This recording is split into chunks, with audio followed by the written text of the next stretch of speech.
Unit 3 Study Guide, Modeling and Representing Linear Functions.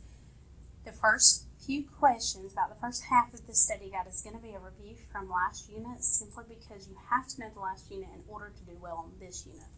So let's look at number 1. Find the slope of the line in the graph. When you find the slope of the graph, you need 2 points. Take the point from the left, rise over run. We're going to go down 2 over 1, so our slope is -2. Number 2, find the equation represented by the graph below. Again, we start with our y-intercept, which is 2, b is 2, and then we find another point for our slope. Down 1 to the right 2, that's -1 over 2. Y equals mx plus b, y equals -1/2 x plus 2. Number 3, which statement is true concerning the slope of the line below? Well, here we're going up 2 over 3. And for this triangle, we're going up 1, 2, 3, 4 over 1, 2, 3, 4, 5, 6. They both simplify to 2 over 3.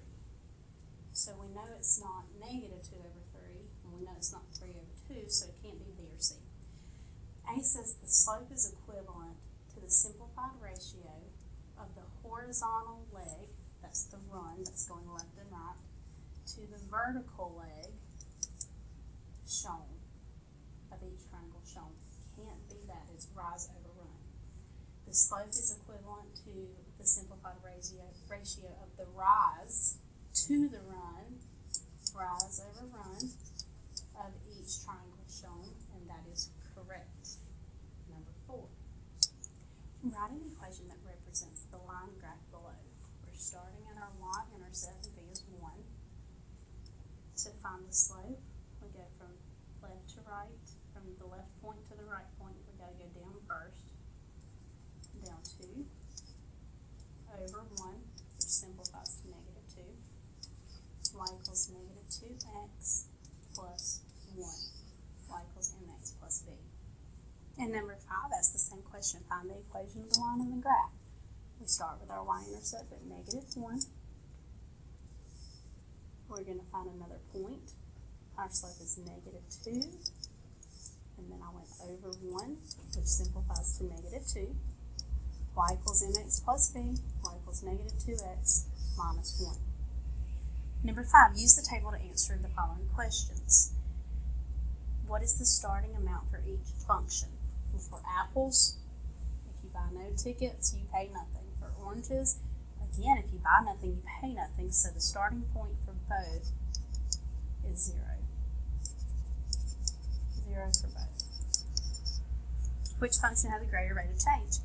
Oranges have a rate of change of 50 cents each. For apples, I'm adding 1 each time. I'm adding 65 cents each time. 65 cents over 1 simplifies to 65 cents. Every time we increase, we're increasing by 65. The greater rate of change, the one that costs the most, is going to be apples. Number 7, what is the rate of change in the table below? For my x's, I'm increasing 1 each time. For my y's, I'm increasing 3 each time. Constant rate of change is change in y over change in x, which simplifies to 3. Number 8, is the slope positive, negative, no slope, or undefined? We're going from the bottom left up to the right, so that is positive. Number 9, sketch a graph to match this. The Olympic skier waited at the top of the mountain for 2 minutes, so her distance from the ground remains the same for 2 minutes before heading down the slope. She went faster and faster and faster and slowed to a stop. Finally, it took her 10 more minutes to walk to her car.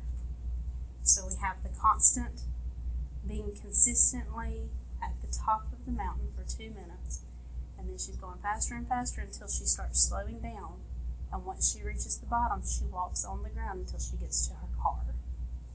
Number 10, Team Aces and Team Kings were riding bikes. Use the table and the graph to help you.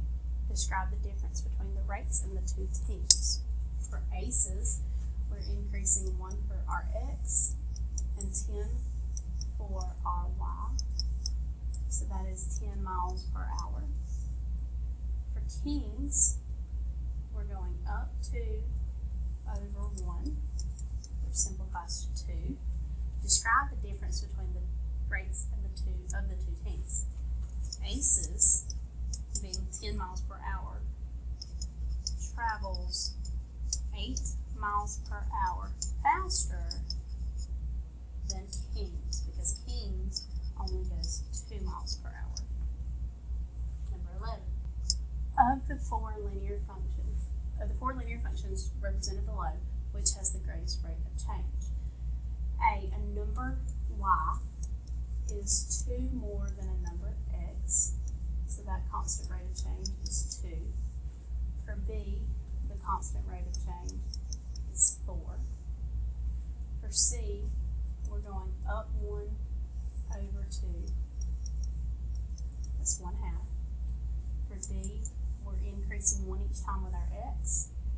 We're increasing 1 each time with our y, which gives a constant rate of change of 1. Which one has the greatest rate of change? That's going to be B, because it has a constant rate of change of 4. 12. Which best describes the slope of the line in the graph? It's a little hard to see, but this is our line. We know that this is not even a function because every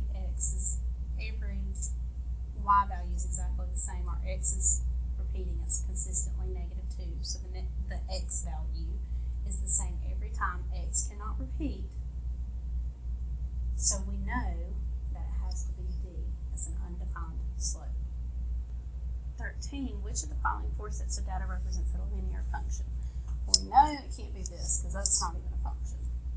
For x, for this table, we're increasing 6. We're going up 2. We're increasing 2.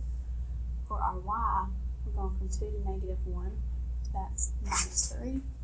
We're going from -1 to 4. That's +5. This is not going to give me the same constant rate of change.